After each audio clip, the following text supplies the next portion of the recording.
Sa eksena na ito, habang papalapit ang mga kaaway sa kanilang lokasyon, sinenyasan ni Eugene ang chairman at ang kanyang bodyguard na umakyat sa mas mataas at ligtas na posisyon, habang si Eugene naman ay naiwan para harapin ang banta. Pumosisyon si Eugene ng estratehiko, matyagang naghihintay at tinatantya ang inaasahang lugar kung saan lilitaw ang kaaway. Sa sandaling lumitaw ang mga kaaway, agad na nagpaputok si Eugene, tinamaan ang ilan sa kanila. Gayunpaman, ilan sa mga kalaban ay nakatago pa at nagsimulang gumanti. Sa gitna ng putukan, dalubhasang iniiwasan ni Eugene ang mga bala at agad sumunod sa chairman at sa bodyguard. Habang tumatakbo patungo sa kanila, napansin ni Eugene na huminto ang chairman, na pinipigilan ng kanyang edad at kakulangan sa stamina, kasama ang bodyguard sa kanyang tabi.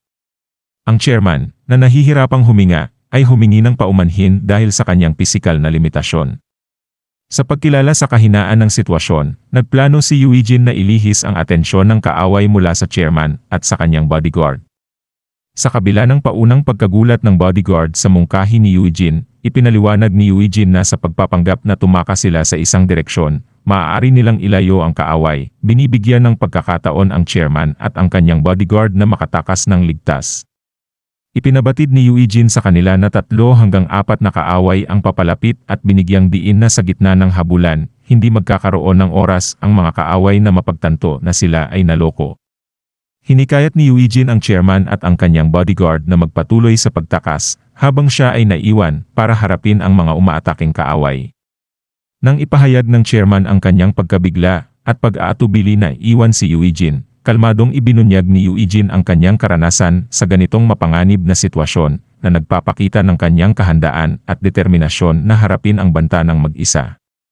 Samantala, nagpahayag ang bodyguard ng chairman ng kanyang pag-aalala sa kaligtasan ni Eugene. Hinimok ang chairman na kumilos ng mabilis upang hindi mailagay sa panganib si Eugene. Si Eugene, na nakakaalam sa presensya ng kaaway, ay tumugon sa pamamagitan ng mabilis na pagpapaputok na nagbigay daan para makagalaw ang chairman at ang kanyang bodyguard. Tumingin ang chairman kay Eugene na may nag-aalalang ekspresyon, kinikilala ang panganib na kinakaharap ni Eugene para sa kanilang kaligtasan. Sa sulok na kinaroroonan dahil sa pagpapaputok ni Eugene, ang kaaway, na puno ng galit at desperasyon, ay nanumpang papatayin si Eugene. Sa isang tensyonadong sandali, nagawang gumanti ng putok ng kaaway. Si Eugene, na ipinapakita ang kanyang liksi, ay umiwas sa mga bala at tumakbo patungo sa isang sulok na balak iligaw ang kaaway. Ang kaaway, na sabik na mahuli si Eugene, ay sumigaw ng utos na habulin siya.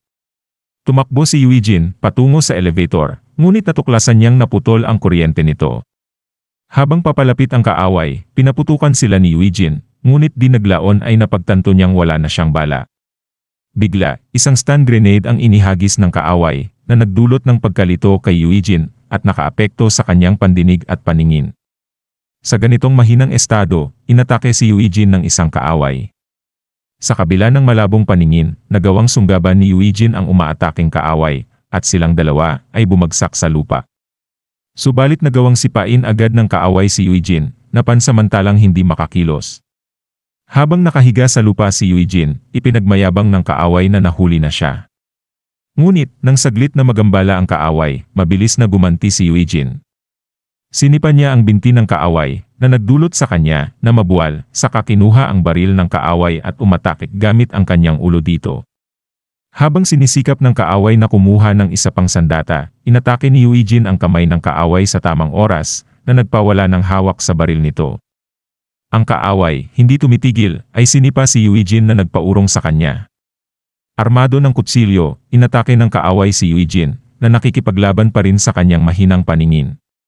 Sa kabila ng pag-iwas, nasugatan si Eugene sa braso. Ang kaaway, may kumpiyansa at kalupitan, ay nagpahayag na tatapusin niya si Eugene ng mabilis at pagkatapos ay aasikasuhin ang taong pinoprotektahan ni Eugene. Sa eksenang ito, ang kaaway, armado ng kutsilyo at tiwala sa kanyang galing, ay nagpahayag na magkaiba ang kanilang mga kakayahan.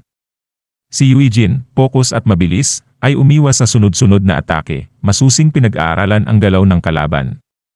Sa tamang sandali, hinawakan ni Eugene ang kamay ng kaaway, inagaw ang kutsilyo, at mabilis na hiniwa ito sa pamamagitan ng pagtama sa balikat at parehong binti.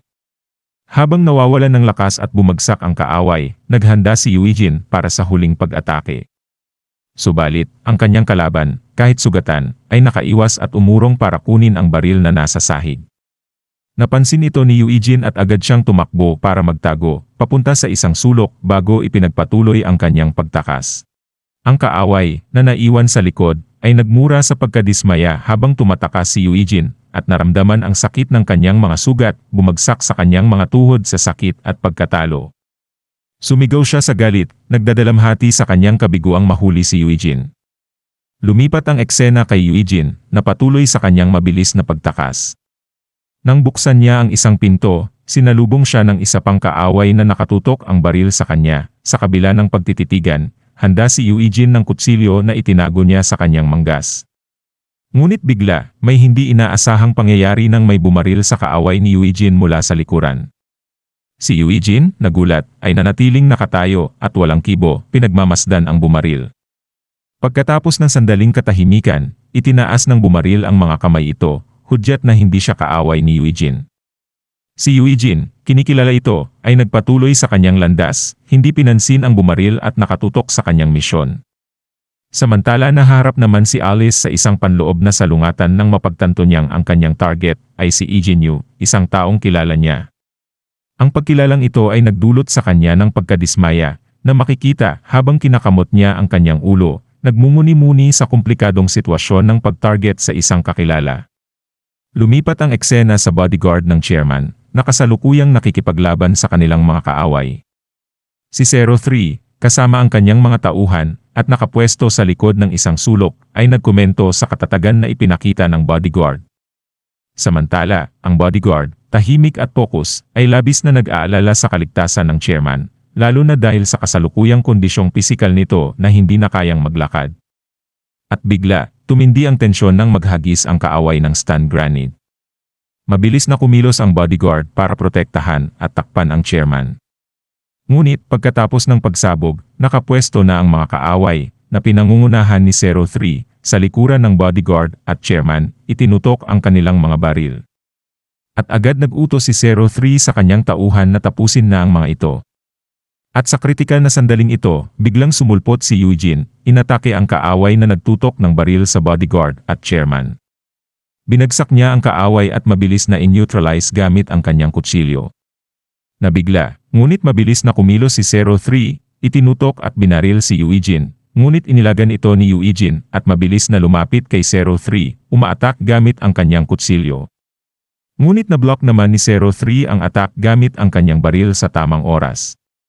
Nagkaroon ng sandaling katahimikan habang nagtitigan si Eugene at 03, bawat isa ay sinusukat ang susunod nilang hakbang sa tensyonadong paghaharap na ito. At dito na po natatapos ang yugtong ito. Maraming salamat po, mag-like at subscribe para sa susunod na kabanata. Hanggang sa muli.